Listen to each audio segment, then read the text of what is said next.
Message de Monseigneur Philippe Christori en ce vendredi 18 août 2023. Que l'amour dont tu m'as aimé soit en eux. L'Écriture sainte contient des perles magnifiques qui éblouissent celle ou celui qui les découvre lorsqu'il médite la parole de Dieu. J'en ai fait l'expérience en lisant le chapitre 17 de l'Évangile selon saint Jean, dans lequel est relatée la conversation de Jésus avec son Père quelques heures avant sa passion. Ce chapitre est appelé la prière sacerdotale du Christ. Tout son contenu tourne autour de la communion de Jésus avec son Père, dans laquelle il souhaite nous faire entrer. Je le cite, « Que tous soient un, comme toi, Père, tu es en moi, et moi en toi. Qu'ils soient un en nous, eux aussi, pour que le monde croie que tu m'as envoyé. » Fin de citation. Il s'agit d'être un en Dieu pour jouir de son amour infini et pour devenir témoin auprès de ceux qui, n'ayant pas reçu le baptême, ne connaissent pas le bonheur d'appartenir au Christ.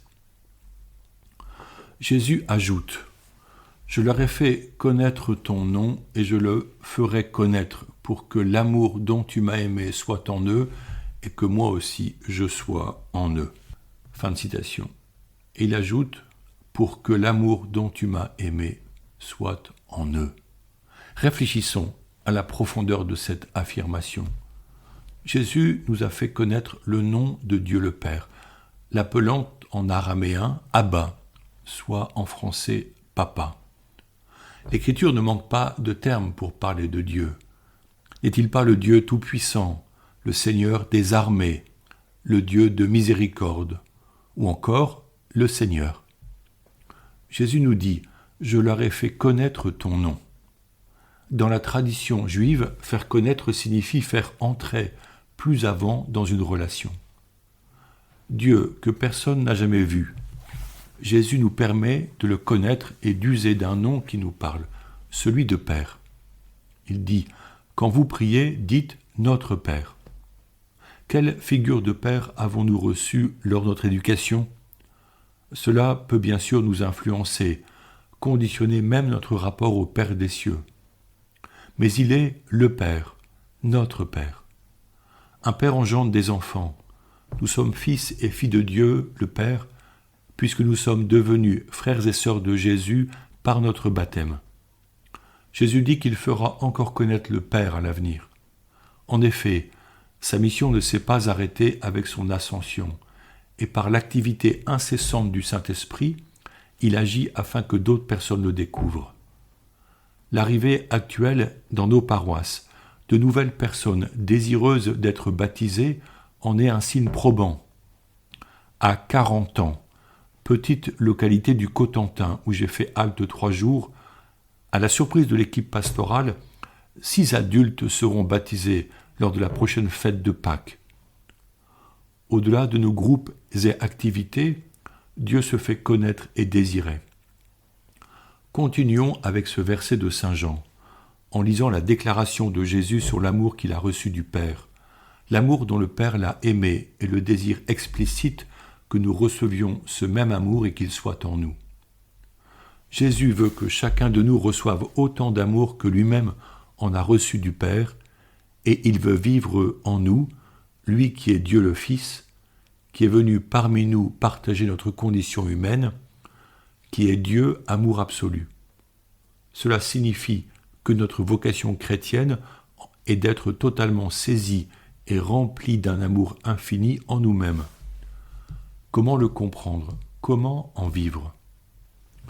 Jésus a la délicatesse de nous attirer à lui avec bienveillance. « Venez à moi, vous tous qui peinez sous le poids du fardeau, et moi je vous procurerai le repos.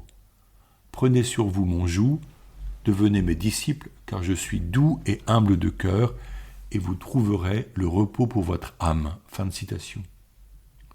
Le joug de bois qui réunit 2 animaux de trait est un symbole de la loi divine qui unit un même peuple avec son Seigneur.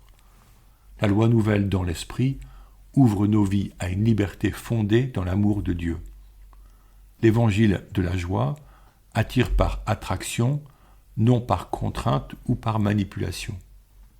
Nous n'achetons pas la conversion des personnes. Le baptême est un sacrement de la liberté que tout jeune choisit de confirmer par la profession de foi et la confirmation. Cet amour envahit parfois totalement et soudainement l'âme d'une personne. Celle qui en fait l'expérience en est bouleversée et transformée et comprend que sa vie ne sera jamais plus la même.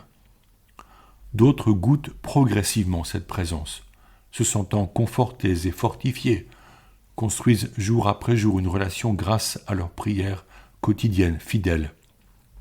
Elles reçoivent l'amour du Seigneur par les sacrements, dans l'Eucharistie et la confession. Leur participation pouvant donner lieu à une grande émotion par la prise de conscience que le salut leur est donné malgré leur pauvreté. L'amour passe et vient irriguer leur vie, qui se fait témoignage au cœur de ce monde. Ainsi, le royaume de Dieu grandit, à l'image du plant de moutarde, parti d'une toute petite graine, la plus petite des graines, dit l'Évangile, et qui abrite de nombreux oiseaux. En accueillant l'amour de Dieu, en le communiquant, en l'annonçant afin que le salut soit connu, le royaume reçoit des enfants de Dieu dispersés pour les rassembler en un seul peuple de louanges. Que tous soient un, dit Jésus. Néanmoins, le fidèle voit dans son cœur en même temps son désir de recevoir l'amour de Jésus et son péché personnel, signe de sa fragilité qui obstrue le passage de ce même amour. L'homme conscient se débat, tente d'avancer, d'éviter le mal qu'il fait et de faire le bien qu'il ne sait pas faire. Il voit en lui le bon grain et l'ivraie, mot qui vient du grec zizanie, car il est courant que l'esprit de division habite notre personne. Nous aimerions tant ôter cette ivraie.